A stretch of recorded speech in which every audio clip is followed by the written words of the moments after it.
నమస్తే victory media news కి స్వాగతం. నేను రియా. ముందుగా ముఖ్యాంశాలు. ఆరోగ్యశ్రీకి బకాయిల పాపం జగన్ రెడ్డిదే. రాష్ట్ర మంత్రి పార్థసారథి ఆరోపణ.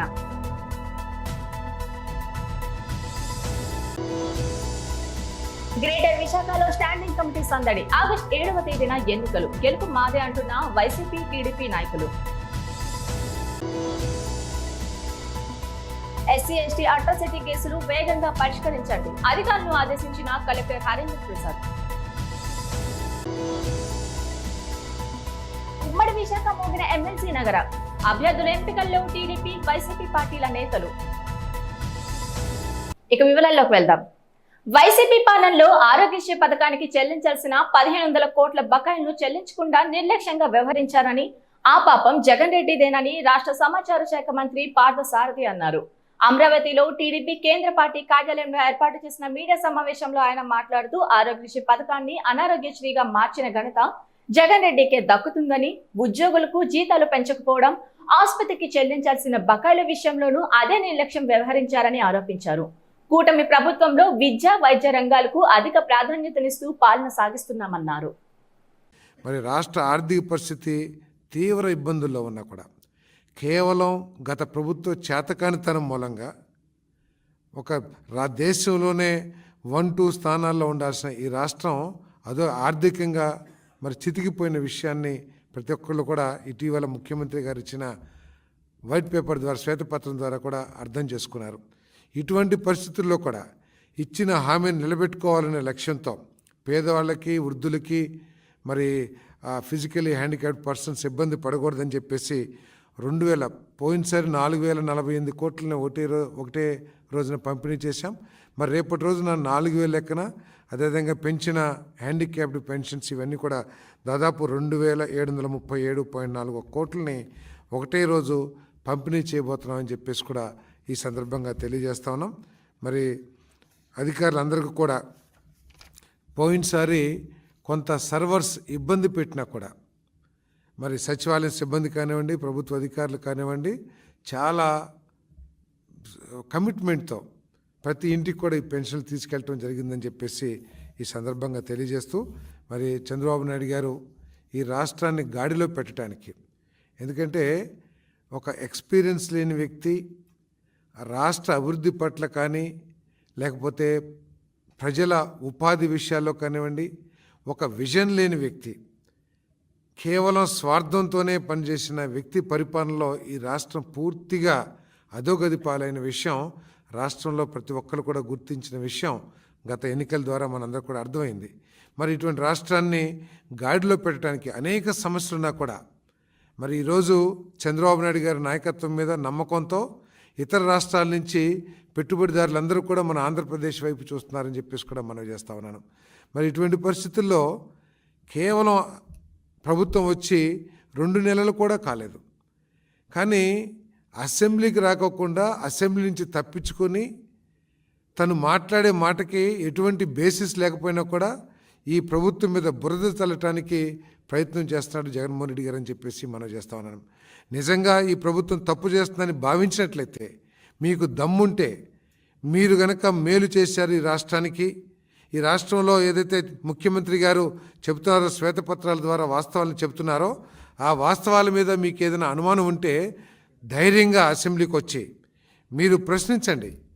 లేదు ప్రభుత్వం చేస్తుంది తప్పు, లేదా ప్రభుత్వం చెప్పింది తప్పు అని చెప్పండి.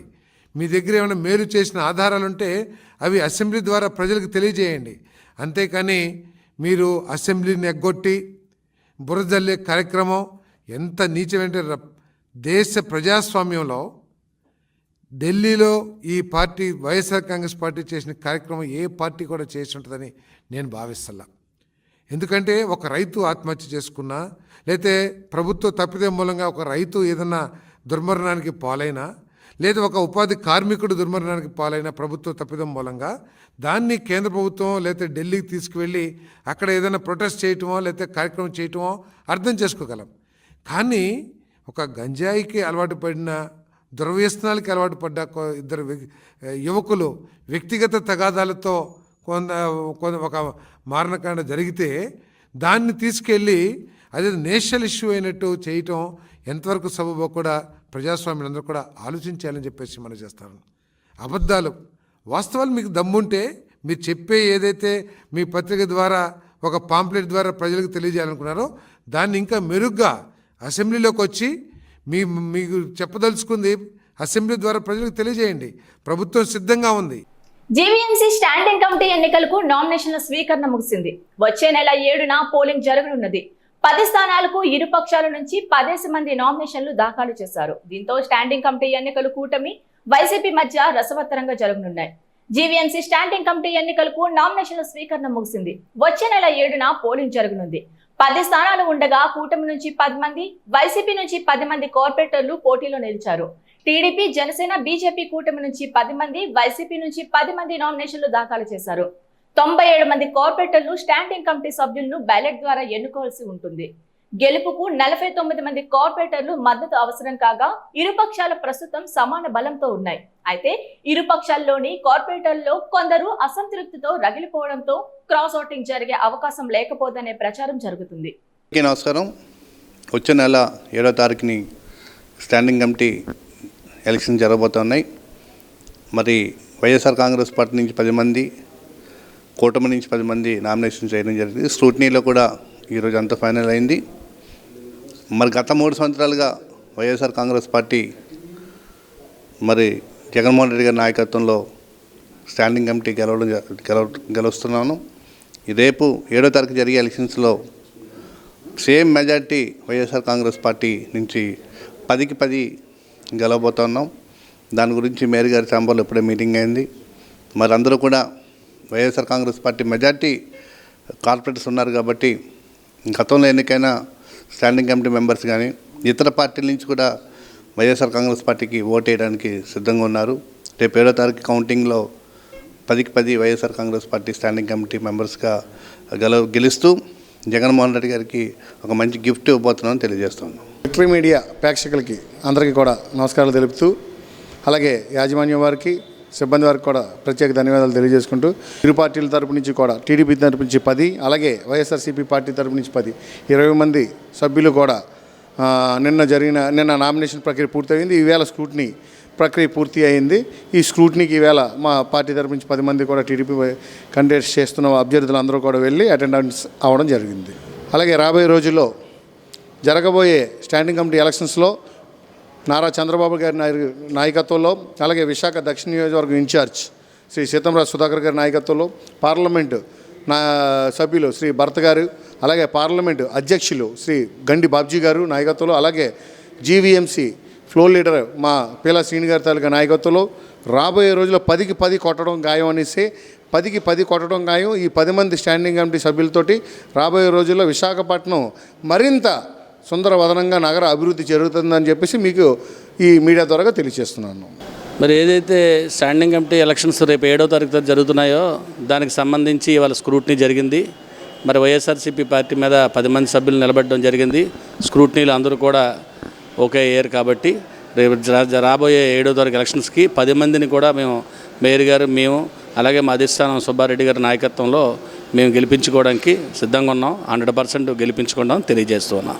ఎస్సీ ఎస్టీ అట్రాసిటీ కేసుల పరిష్కారానికి సంబంధిత అధికారులంతా ప్రత్యేక చొరవ చూపాలని, బాధితులకు సత్వర న్యాయం చేకూర్చాలని జిల్లా కలెక్టర్ ఎంఎన్ హరీంద్ర ప్రసాద్ పేర్కొన్నారు. పరిహారం చెల్లింపు విషయంలో జాగ్రత్త వహించాలని, నిర్ణీత కాలంలో అందేలా చర్యలు తీసుకోవాలని సూచించారు.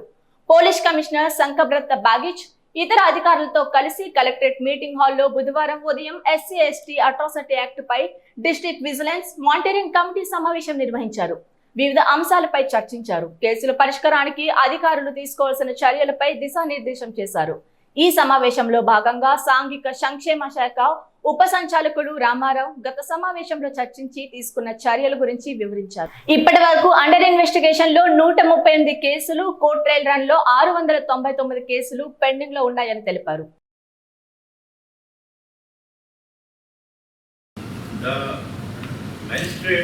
Work as per the directions from the High Court. Our father. So, High Court Chief Justice నుండి ఆర్డర్ రిజిస్టర్ ఈ ఆర్డర్ ఇష్యూ చేస్తే వాళ్ళు యాక్సెప్ట్ చేస్తారు. Motion to summon they use the resistance. Party application video क्या? Old cash ఖర్చు పెట్టుకోవచ్చు sir, MRO చనిపోవచ్చు sir, మేము train బట్టి. సో ఇది మనకి 24 నాటికి ఉన్నటువంటి ఇది 23/7 నాటికి రిపోర్ట్ అయిన కేసెస్ అని. ఇది జ్యూరిడిక్షన్ అనేది మళ్ళీ ఇక్కడ ఇచ్చాం సార్. ఇది ఓన్లీ క్రైమ్ వైజ్ అనాలిసిస్, ఇక్కడ year wise crime wise analysis sir. ఎప్పుడు పంపించాను, ఎప్పటి నుంచి pending? Culture problem sir. Below 60 days. They are getting the vehicle open and 5 charges to go. Not more than 60 days. At least High Court decision is released. who else has got 10 cases under investigation?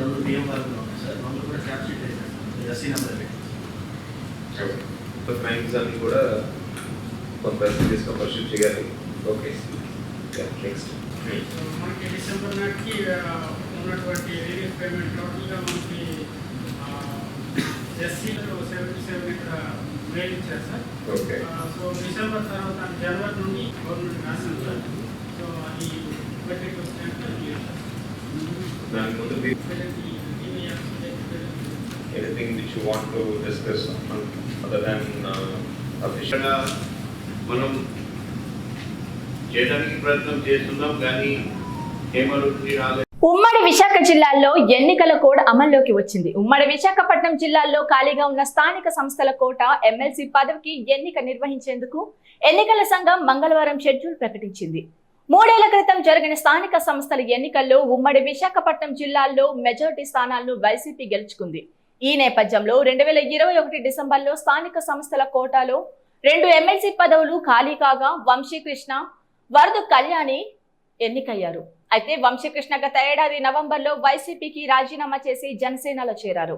Party ఫిరాయింపు పేరుతో వంశీకృష్ణ శ్రీనివాస్ ను MLC పదవికి అనర్హుడిగా శాసనసభ మండలి chairman ప్రకటించారు. ఈ స్థానంలో మరొకరి ఎంపిక చేయాల్సి ఉంది. విశాఖపట్నం, అనకాపల్లి, అల్లూరి సీతారామరాజు జిల్లాల పరిధిలోని మున్సిపల్ కార్పొరేషన్లు, మున్సిపాలిటీలు, మండల ప్రజా పరిషత్, జిల్లా ప్రజా పరిషత్ సభ్యులు కలిసి ఎమ్మెల్సీని ఎన్నుకోవాల్సి ఉంది. దీనికి విశాఖపట్నం జిల్లా కలెక్టర్ హరేందర్ ప్రసాద్ మంగళవారం షెడ్యూల్ విడుదల చేశారు. ఉమ్మడి విశాఖ జిల్లాలో ఎన్నికల నగారం మోగింది. 3 ఏళ్ల క్రితం స్థానిక సంస్థల కోటాలు జరిగిన ఎన్నికల్లో వైసీపీ గతంలో అధికారంలో ఉన్న వైసీపీ ప్రభుత్వం సంబంధించి గతంలో స్థానిక సంస్థ కోటాలో భారీగా కార్పొరేషన్లో సీట్లు గెలవడంతో ఉమ్మడి విశాఖ జిల్లాలకి 2 ఎమ్మెల్సీ స్థానాలు అయితే అవకాశం దొరికింది. దానిలో ఒకటి వరదు కళ్యాణి గతంలో ఎమ్మెల్సీగా ఎన్నికారు. అదేవిధంగా వంశీకృష్ణ శ్రీనివాస్ స్థానిక సంస్థల కోటాలో ఎమ్మెల్సీగా ఎన్నికయ్యారు. అయితే 2021 డిసెంబర్లో ఏదైతే ఎన్నికలు జరిగిన నేపథ్యంలో 2021 ఎమ్మెల్సీగా ఎన్నికైన అనంతరం ఇటీవలే ఆయన జనసేన తీర్థం పుచ్చుకున్నారు. దీంతో గత వైసీపీ ప్రభుత్వం ఆయన మీద అనర్హత వేటేసింది. సో అప్పటి నుంచి కూడా ఆ ఎమ్మెల్సీ ఆ స్థానం అయితే ఖాళీ ఉంది. దాని నేపథ్యంలో ఎన్నికల నగారైతే నిన్న మోగింది. ఆగస్టు 6వ తేదీ నుంచి కూడా స్థానిక సంస్థ కోటాలో ఎన్నికల ఏదైతే జరగనుందో ఎమ్మెల్సీ ఎన్నికలకు సంబంధించి ఆగస్టు 6న జిల్లా కలెక్టర్ హరేంద్ర ప్రసాద్ ఆధ్వర్యంలో నోటిఫికేషన్ రిలీజ్ చేయనున్నారు. దాని తర్వాత ఆగస్టు 13 వరకు నామినేషన్ల ప్రక్రియ అయితే కొనసాగుతుంది. 14 నుంచి 16 వరకు నామినేషన్ పరిశీలన అనంతరం ఉపసంహరణ సంబంధించి 16 వరకు అవకాశం ఉంటుంది. అదేవిధంగా ఆగస్టు 30వ తేదీన ఈ స్థానిక సంస్థల కోటాలో ఏదైతే ఎమ్మెల్సీ ఎన్నికలకు సంబంధించి ఉమ్మడి విశాఖ జిల్లాకు సంబంధించి ఆగస్టు 30వ తేదీన ఎన్నికలు జరగనున్న నేపథ్యంలో అరకు, విశాఖపట్నం, అనకాపల్లి జిల్లాకు సంబంధించి ఈ 3 ఏదైతే ఉమ్మడి విశాఖ జిల్లా ఏదైతే ఉందో 3 జిల్లాలో కూడా ఎన్నికల కోడ్ నేపథ్యంలో ఎటువంటి అభివృద్ధి కార్యక్రమాలు జరగవు. అదేవిధంగా ప్రభుత్వ అధికారుల బదిలీలు జరగవు. ఏదైనప్పుడు కూడా కూటమి ప్రభుత్వం అధికారులు వచ్చిన తర్వాత ఈ ఎమ్మెల్సీ ఎన్నిక చాలా అంటే ఆశావాళ్ళు చాలామంది టీడీపీ నుంచి బరిలో ఉన్న ఆశావాళ్ళు అయితే చాలామంది పోటీలో నిలవాలని చెప్పి చాలా తీవ్ర ప్రయత్నాలు చేస్తున్నారు. అయితే మనకున్న సమాచారం మేరకు గండి బాబ్జీకి ఎక్కువగా అవకాశం కల్పిస్తుంది. ఎందుకంటే గతంలో ఆయన ఎమ్మెల్సీగా సౌత్ నుండి ఎమ్మెల్యేగా గతంలో ఆయన సౌత్ నుంచి పోటీ చేయాలని చాలా తాపత్రయపడిన పరిస్థితి కనిపించింది. చాలా ఆశావాహంతో ఆయన ఎదురు చూసిన పరిస్థితి కనిపించింది. అయితే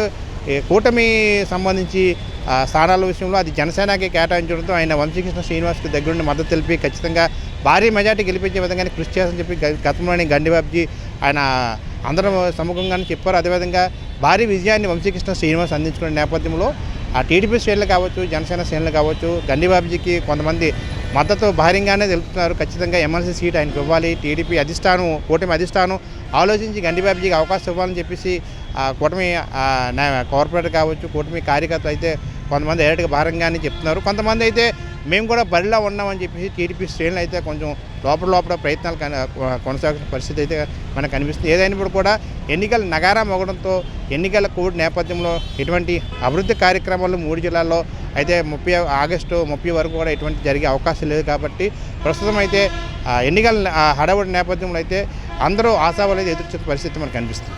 ఏదైనప్పుడు కూడా ఖచ్చితంగా భారీ మెజార్టీ కూటమి ప్రభుత్వం గెలుపొందింది. ఖచ్చితంగా మేమే గెలుస్తామని చెప్పేసి అన్ని రకాలుగా మాకు అవకాశాలు ఎక్కువగా ఉన్నాయి, మేమే ఖచ్చితంగా గెలుస్తాం వచ్చే ఉమ్మడి పార్టీ నేతలు చెప్తున్న పరిస్థితి కూడా మనకు కనిపిస్తుంది. అదేవిధంగా మరోవైపు వైసీపీ కూడా మేము మాది అయితే స్థానాన్ని అయితే మేము కోల్పోయాం. ఖచ్చితంగా మాకు కూడా బలం ఉంది స్థానిక సంస్థల్లో.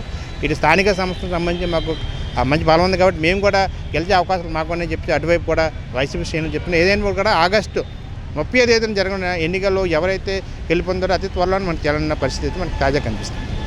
విశాఖలో 7వ ప్రాంతీయ పశుగణన ప్రాంతీయ శిక్షణ కార్యక్రమం నిర్వహిస్తున్నట్లు పాడి పారిశ్రమ శాఖ కార్యదర్శి ఎంఎం నాయక్ తెలిపారు. విశాఖలోని ఒక హోటల్లో 21వ పశుగణనపై ప్రాంతీయ శిక్షణ కార్యక్రమం ప్రారంభమైంది. ఈ శిక్షణ కార్యక్రమంలో కేంద్ర, రాష్ట్ర పశుసంవర్ధక, పాడి పారిశ్రామిక శాఖ ఉన్నతాధికారులు హాజరవుతున్నారని తెలిపారు. ఈ శిక్షణ కార్యక్రమానికి హాజరైన ఆంధ్రప్రదేశ్, తెలంగాణ, కర్ణాటక రాష్ట్రాల నోడల్ అధికారులు, జిల్లా నోడల్ అధికారులు హాజరయ్యారు. సెప్టెంబర్ నుంచి డిసెంబర్ నెల వరకు 21వ పశుగణన జరుగుతుందని, పశుగణనకు సంబంధించి సాంకేతిక అంశాలపై, మొబైల్ యాప్ వినియోగంపై రాష్ట్ర, జిల్లా నోడల్ అధికారులు శిక్షణ ఇస్తున్నామని తెలిపారు.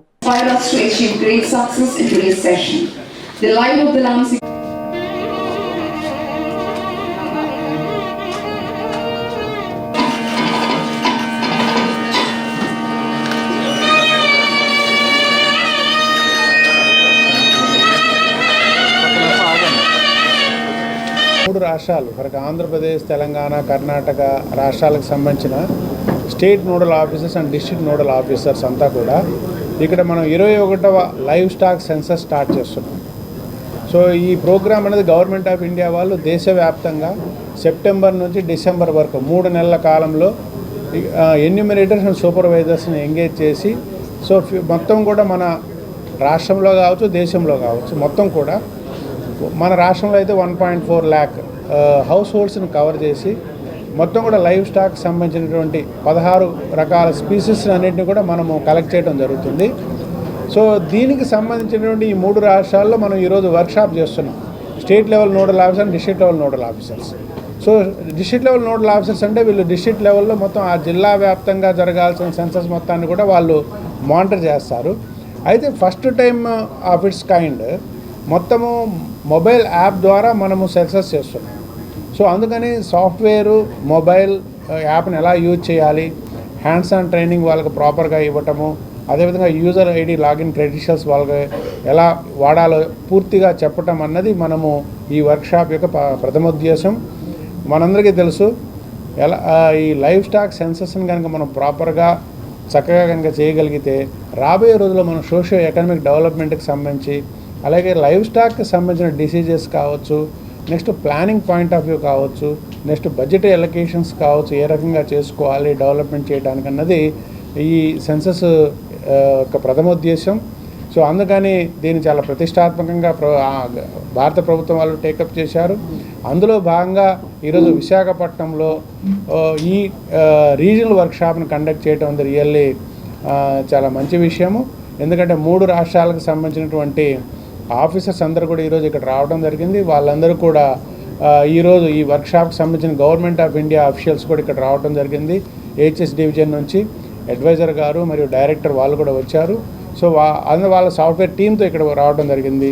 ఈరోజు పూర్తి స్థాయిలో ఈ వర్క్షాపు వీళ్ళందరూ కూడా hands on training 1 day workshop జరుగుతుంది. లేటర్ అని వాళ్ళ రెస్పెక్టివ్ ప్లేస్లకు వెళ్ళిపోయి ఈ ఎన్యూమరేషన్కి సంబంధించినటువంటి నెక్స్ట్ స్టెప్స్ తీసుకొని ఫర్దర్ వాళ్ళు ఫీల్డ్ లెవెల్లో ట్రైనింగ్ ఇచ్చుకోవడానికి ఈ వర్క్షాప్ ఎంతో దోహదపడుతుంది. అదే ఫర్ ఎగ్జాంపుల్ మనకి మొత్తం కూడా 2019లో చేసినటువంటి లైఫ్ స్టాక్ డేటా మనందరి దగ్గర ఉంది. For example cattle, buffalo, sheep, goat ఇవన్నీ కూడా డేటా మనకున్నాయి. ఇప్పుడు ఏంటంటే 5 years తర్వాత మళ్ళా గ్రోత్ రేట్ ఎలా ఉంది మనం తెలుసుకోవాలంటే ఈ సెన్సస్ మనం ఇప్పుడు చేసినాక మనకు పూర్తి స్థాయి డేటా రావడం జరుగుతుంది. అప్పుడు మనకి గ్రోత్ ప్యాటర్న్స్ ఎలాగున్నాయి స్టేట్లో, దాని తర్వాత మనం గ్రోత్ని ఫర్దర్ చేసుకోవడానికి ఏ రకంగా చేయొచ్చు అనేది దాని యొక్క ప్రథమ ఉద్దేశమే ఈ వర్క్షాప్ అన్నమాట. సో దట్స్ వాట్ ఇప్పుడు మన ఇందాక చెప్పినట్టుగా మన పౌల్ట్రీలో అయితే మనము కంట్రీలో 2nd ప్లేస్లో ఉన్నాము, షీప్లో కూడా మనం బెస్ట్ ప్లేస్లో ఉన్నాము. రిమైనింగ్ అదర్ ఆస్పెక్ట్స్లో కూడా నెక్స్ట్ ప్రాపర్ ప్లానింగ్ మనం చేసుకోవడానికి ఈ వర్క్షాప్ మనకు ఎంతో దోహదపడుతుంది. Thank you very much. ఈ సర్వేకి సంబంధించినటువంటి total data will give to you so that మీకు కూడా ఉపయోగపడుతుంది. ఎందుకంటే అవేర్నెస్ పబ్లిక్లోకి కూడా వెళ్ళాలి. సో బాగా వెళ్తే వాళ్ళు కూడా దోహదపడటానికి మందికి ఉపయోగపడుతుంది. రాష్ట్ర ప్రభుత్వం అత్యంత ప్రతిష్టాత్మకంగా అమలు చేస్తున్న ఎన్టీఆర్ భరోసా పింఛన్ల పథకంలో భాగంగా పంపిణీ చేసేందుకు గాను తగినంత నగదును బ్యాంకుల వద్ద అందుబాటులో ఉంచుకోవాలని జూలై 31వ తేదీ సాయంత్రంలోగా ఆయా అధికారులకు సంబంధిత నగదును ఖాతాల్లోకి అనుగుణంగా అందజేయాలని జిల్లా కలెక్టర్ ఎంఎన్ హరీంద్ర ప్రసాద్ బ్యాంకర్లను ఆదేశించారు. ప్రక్రియలో ఎలాంటి జాప్యం జరగకుండా జాగ్రత్త వహించాలని, ఆ బ్యాంకుల్లో ఉన్న పింఛన్ల ఖాతాలకు అనుగుణంగా తగినంత నగదును ముందుగానే సమకూర్చుకొని అందుబాటులోకి ఉంచాలని సూచించారు. విశాఖ కలెక్టరేట్ లో జరిగిన బ్యాంకర్ల సమావేశంలో కలెక్టర్ ఈ మేరకు స్పందించారు. పింఛన్ల పంపిణీ ప్రక్రియ ఆగస్టు 1న 2వ తేదీన మాత్రమే జరుగుతుందని, ఈ విషయాన్ని పరిగణలోకి తీసుకొని బ్యాంకులు సహకరించాలని చెప్పారు. కేవలం కొన్ని బ్రాంచీలపైనే భారం పడకుండా వచ్చే నెల నుంచి పింఛన్ల ఖాతాలను అన్ని బ్రాంచీలకు సర్దుబాటు చేయనున్నట్లు కలెక్టర్ ఈ సందర్భంగా స్పష్టం చేశారు.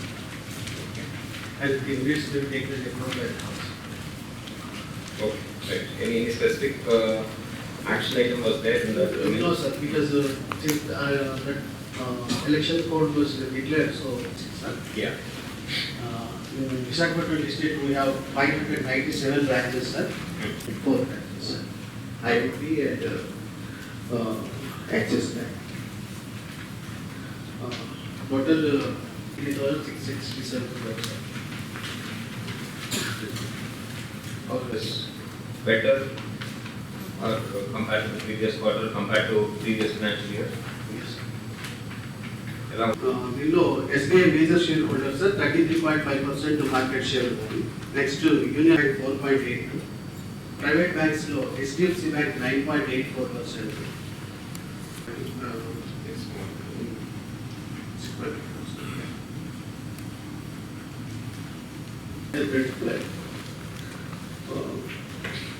Our district was allotted target of 15,046 crores sir. Okay, only banks, some banks have done exceedingly well, some banks have specifically. Yeah, please.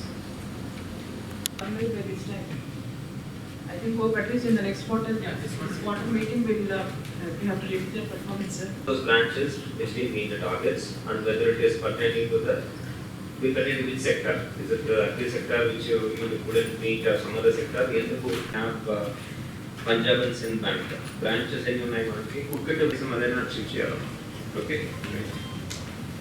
Karnataka Sector sir, target allotted 30,228 crores sir. It's evidence. Yes sir. Highest. We are not discussing about private sector, this is not private sector. I think retail sector you always go and unfortunately for MSME so that they are aware of what are the problems. Yeah. GVMC loaders contract కార్మికుల బకాయి జీతాలు వెంటనే చెల్లించాలని demand చేస్తూ GVMC contract workers union ఆధ్వర్యంలో GVMC Gandhi విగ్రహం వద్ద నిరసన కార్యక్రమం నిర్వహించారు. గత సంవత్సర కాలంగా పనిచేస్తున్న 900 మంది కార్మికులకు 3 నెలల బకాయి జీతాలు చెల్లించలేదని, జీవీఎంసీలో లోడర్స్ గా పనిచేస్తూ లోడర్స్ కు గత 3 నెలల నుంచి 6 నెలల వరకు వేతనాలు చెల్లించలేదని ఆవేదన వ్యక్తం చేశారు. మొత్తం కాంట్రాక్ట్ కార్మికులు బకాయిల జీతాలు వెంటనే చెల్లించాలని, కాంట్రాక్ట్ పై చర్యలు తీసుకోవాలని అన్నారు.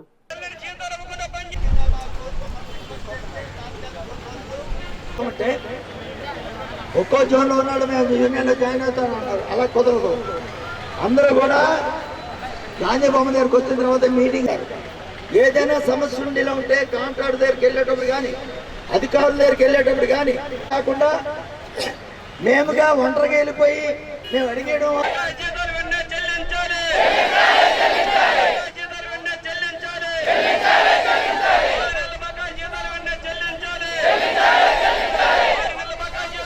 T Nookaraju, GVMC contract workers union CITU president. ఈరోజు విశాఖపట్నంలో క్లాబ్ వెహికల్ మీద పనిచేస్తున్న లోడర్లు ఎవరైతే ఉన్నారో వాళ్ళు 460 మంది, అలాగే కాంట్రాక్ట్ ద్వారా తీసుకున్న కార్మికులు ఎవరైతే ఉన్నారో వాళ్ళకి 300 మంది. వీళ్ళకి ఎవరికి కూడా 4 నెలల నుంచి 6 నెలల వరకు కూడా జీతాలు ఇవ్వలేదు. జీతాలు ఇవ్వకుండా అర్ధాకలతో పస్తుల నుంచి వాళ్ళందరితో కూడా పనిచేస్తూ ఉన్నారు. వాళ్ళందరూ కూడా అసలు ఇంటి దగ్గర నుంచి ఇక్కడ రావాలనుకుంటే రావడానికి కూడా వాళ్ళకి ఎవరికి కూడా బస్ ఛార్జీలు లేకుండా, అలాగే టిఫిన్కి డబ్బులు లేకుండా చాలా ఇబ్బందులు పడుతూ కూడా ఈ యొక్క పనిని, పారిశుద్ధ్య పనిని చేస్తూ ఉన్నారు. మేము చేసేది ఏంటంటే కొత్తగా జీవీఎంసీ అధికారి కమిషనర్ గారు వచ్చారు కాబట్టి కమిషనర్ గారు వెంటనే చర్యలు తీసుకొని వాళ్ళకందరికీ ముందుగా ఏదైతే బకాయి ఉన్నాయో బకాయి జీతాలన్నీ కూడా వెంటనే చెల్లించాలని చెప్పి డిమాండ్ చేస్తున్నాం. రెండోది ఏంటంటే అదే క్లాబ్ వెహికల్ మీద లోడర్లు 2 చొప్పున పనిచేయించేవారు. ఇప్పుడు ఒకరితోనే 3 ట్రిప్పులు వేయండి అని చెప్తున్నారు. దానివల్ల పని భారం మరింత విపరీతంగా పెరిగింది. అలాగే 460 రూపాయలు చొప్పున తీసుకొని వీళ్ళకి ఒక్కొక్కరికి ఇచ్చేది 390, 380, 350 రూపాయలు మాత్రమే ఇస్తున్నారు. మరి కౌన్సిల్లో తీర్మానం చేసిన దాన్ని అంతా కూడా గాలికి వదిలేస్తారని చెప్పి అడుగుతున్నాం. కాబట్టి కౌన్సిల్ తీర్మానాన్ని వెంటనే మీరు అమలు చేయండి. అమలు చేసి వాళ్ళకందరికీ కూడా ఏదైతే కౌన్సిల్లో తీర్మానం చేశారో దాని ప్రకారంగా జీతాలు ఇవ్వాలని చెప్పి డిమాండ్ చేస్తూ ఉన్నాము. అలాగే వాళ్ళకందరూ కూడా పనిభారం తగ్గించాలని చెప్పి డిమాండ్ చేస్తూ ఉన్నాము. ఇప్పటికే విశాఖ నగరం అంతా కూడా డెంగ్యూ, మలేరియా కూడా వస్తూ ఉన్నాయి. కాబట్టి ఇంకా టైఫాయిడ్ జ్వరాలతో కూడా చాలా ఇబ్బందులు పడుతున్నారు. కాబట్టి వెంటనే వాళ్ళకి జీతాలు ఇప్పించి ఏదైతే ఈ పనిభారం ఉందో పనిభారం తగ్గించి ఈ యొక్క విశాఖ నగరాన్ని మరింత సుందరీకరణంగా చేయాలి. కాబట్టి దానికి కార్మికులందరూ కూడా మరింత కృషి చేస్తామని చెప్పి తెలియజేస్తూ ఉన్నాం. జీవీఎంసీ కాంట్రాక్ట్ వర్కర్స్ యూనియన్, నా పేరు గొలగనప్పరం. మరి ఈరోజు మరి కాంట్రాక్ట్ వర్కర్స్ అనేసి గత సంవత్సరం క్రితం నుంచి ఒకరిని చొప్పున తీసుకొని ఈ రోజుకి 6 నెలల నుంచి జీతాలు ఇవ్వలేదు. మరి పేర్లు గొప్ప ఊరు దెబ్బ అన్నట్టు జీవీఎంసీలో పని అనగానే ఎగిరి గంతులేసి ఒక్కొక్కరు లక్షలు కట్టి మరి ఈ జాబులు సంపాదించారు. ఈరోజు జీతాలు ఇవ్వకపోతే మనం తీసుకొచ్చిన డబ్బులు కట్టిన దానికి వడ్డీయే రావట్లేదు, ఎందుకురా బాబు ఈ ఉద్యోగాలు అనే పరిస్థితిలోకి వచ్చారు. మరి వెంటనే ఏదైతే బకాయి జీతాలు ఉన్నాయో ఇవ్వాలి. వాళ్ళకి ఇవ్వాల్సిన బకాయిలు ఇవ్వకపోతే మాత్రం జీవీఎంసీ కాంట్రాక్ట్ వర్కర్స్ యూనియన్గా మొత్తం కార్మిక వర్గాన్ని ఐక్యం చేసి మళ్ళీ మరో పోరాటానికి ఈ కూటమి ప్రభుత్వానికి కూడా మరి ఉద్యమం చేసి మేమందరం చైతన్యం చేసి అందరినీ మరి ఈ విషయం మీద మరి పోరాటానికి సిద్ధమవుతామని జీవీఎంసీ కాంట్రాక్ట్ వర్కర్స్ యూనియన్గా తెలియజేస్తాం. సామాజిక సేవలో భాగంగా గాజువాక వెంకీ బాయ్స్ ఆధ్వర్యంలో పాత గాజువాకలో మెగా రక్తదాన శిబిరం నిర్వహించారు. ఒకేసారి 5 రక్త సేకరణ కేంద్రాలు సిబ్బంది యువత నుంచి రక్తాన్ని సేకరించారు. శ్రీ లక్ష్మీ ఫర్నిచర్ అధినేత తిరుమిరెడ్డి వెంకటేష్ జన్మదినాన్ని పురస్కరించుకొని ఈ శిబిరాన్ని ఏర్పాటు చేశారు. South sub division SPT Trinath, Gajuwaka CI శ్రీనివాసరావులు పాల్గొని రక్తదాతలకు అభినందన పత్రాలను అందజేశారు. వందే భారత్ బ్లడ్ బ్యాంక్ ప్రతినిధి వినోద్ బాలు మాట్లాడుతూ ఒకరి జన్మదినాన్ని ఎంతో మందికి పునరుద్ధరించేలా పెద్ద ఎత్తున రక్తదానం చేయడం అభినందనీయమని అన్నారు. అన్ని దానాల్లో రక్తదానం గొప్పదని పేర్కొన్నారు. కార్యక్రమంలో ఉరుకుటి చైతన్య, మోహన్, సాయి, తంకల సతీష్, కోవిలపల్లి జోగినాయుడు, చంద్రమౌళి తదితరులు పాల్గొన్నారు.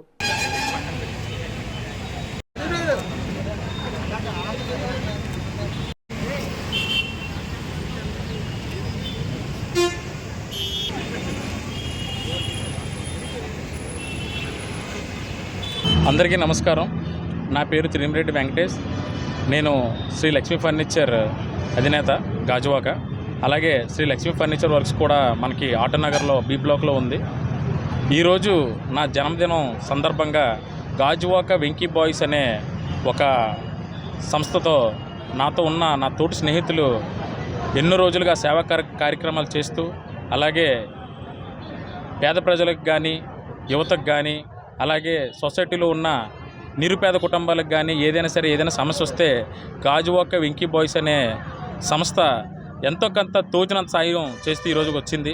అలాగే ఈరోజు నా బర్త్డే సందర్భంగా ప్రతి సంవత్సరం చేస్తున్నట్టే ఈ సంవత్సరం కూడా రక్తదాన శిబిరం ఏర్పాటు చేయడం జరిగింది. గత సంవత్సరం చూస్తే సుమారు 209 వరకు పైచలకు వచ్చింది. ఈ సంవత్సరం ఆల్రెడీ 100కు పైగా రావడం జరిగింది. ఈ బ్లడ్ క్యాంప్ అనేది సాయంత్రం 4 నుంచి 5 వరకు జరుగుతుంది. మా ఎవరైతే గాజువాక వెంకీ బాయ్స్ యూత్ ఉన్నారో వారి ఆధ్వర్యంలో ఒకటి మోహన్, జోగి, అలాగే సతీష్, మనకి సాయి, ఇంకా చాలామంది అనేక ప్రత్యేకంగా మా ఉరుకుడు చైతు గారు కావచ్చు, అలాగే మా బ్లడ్ బ్యాంకు మా వినోద్ అనే వందే భారత్ బ్లడ్ బ్యాంక్ వినోద్ బాలు గారు కావచ్చు, సంజీవిని బ్లడ్ బ్యాంకు మా పవన్ గారు కావచ్చు, అనేక ప్రోత్సాహం చేస్తూ ఈ బ్లడ్ బ్యాంక్కి ఇచ్చేయడం జరిగింది. అలాగే దీనికి ముఖ్య అతిథిగా మన గాజువాక ఎమ్మెల్యే అయినటువంటి పల్లా శ్రీనివాస్ గారు, అలాగే ఆంధ్ర రాష్ట్ర అధ్యక్షుడు టీడీపీ మా పల్లాసేన అన్నీ గారు ఇక్కడ రావడం జరుగుతుంది మరికొద్దిసేపట్లో. సో ఈ బర్త్డే నేను ఇలాగా సెలబ్రేట్ చేసుకోవడం నాకు చాలా సంతోషంగా ఉంది. కావున నాకు కృషి చేసిన నా ఫ్రెండ్స్కి మరియు శ్రేయభిలాషులకు, అలాగే ఇక్కడ ఉన్న పెద్దలందరికీ కూడా ధన్యవాదాలు చెప్తూ సెలవు తీసుకుంటాను. ఈరోజు గాజువాకలో శ్రీ లక్ష్మీ ఫర్నిచర్ అధినేత శ్రీ తిరుమిరెడ్డి వెంకటేష్ గారి జన్మదిన సందర్భంగా వెంకీ బాయ్స్ ఆధ్వర్యంలో ఒక మెగా రక్తదాన శిబిరాన్ని నిర్వహించడం జరుగుతుంది. యువత అంటే ఆడుకోవడం కాదు ఆదుకోవడం అని, యువత అంటే ఆవేశం కాదు ఆదర్శం అని ఇక్కడున్న యువత అంతా నిరూపించే విధంగా ఈరోజు అత్యధిక సంఖ్యలో యువతంతా ఒక దగ్గర ఏకమై సమాజానికి ఏదో సేవ చేయాలని ఒక సంకల్పంతో ఒక మెగా రక్తదాన శిబిరాన్ని నిర్వహించడం జరిగింది. ఇలాంటి సేవా కార్యక్రమాల్లో యువత ఇదే విధంగా పాల్గొనే విధంగా ఎంతోమందికి ఆదర్శంగా నిలిచినటువంటి సోదరుడు వెంకటేష్ గారికి నా తరపున, అలాగే మా వందే భారత్ బ్లడ్ బ్యాంక్ తరపున, అలాగే ఇతర బ్లడ్ బ్యాంకుల అందరి తరపున కూడా శుభాకాంక్షలు తెలియజేసుకుంటున్నాను. తన జన్మదినాన్ని ఇంకొకరి జీవితాల్లో పునర్జన్మ దినంగా మార్చిన ఈ గొప్ప కార్యక్రమం అందరూ అభినందిస్తూ ఈ కార్యక్రమాన్ని ఇంకా దిగ్విజయం చేసే విధంగా ఇంకా కార్యక్రమం ముందుకు వెళ్తుంది. ఇప్పటికి 100 మంది రక్తదాతలు రక్తదానం చేయడం జరిగింది. సాయంత్రం వరకు ఈ కార్యక్రమాన్ని ఇలాగే కొనసాగించడం జరుగుతుంది. ఈ కార్యక్రమాన్ని నిర్వహించినటువంటి సోదరుడు తమ్ముడు వెంకీ గారికి మరొకసారి జన్మదిన శుభాకాంక్షలు తెలియజేసుకుంటూ సెలవు తీసుకుంటున్నాను. వార్తలు ముగించే ముందు ముఖ్యాంశాలు మరోసారి. ఆరోగ్యశ్రీకి బకాయిల పాపం జగన్ రెడ్డిదే, రాష్ట్ర మంత్రి పార్థసారథి ఆరోపణ.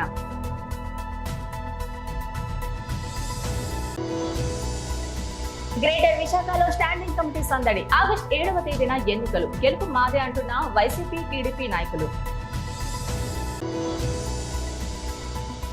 ఎస్సీ ఎస్టీ అట్రాసిటీ కేసులు వేగంగా పరిష్కరించండి, అధికారులను ఆదేశించిన కలెక్టర్ హరీంద్ర ప్రసాద్.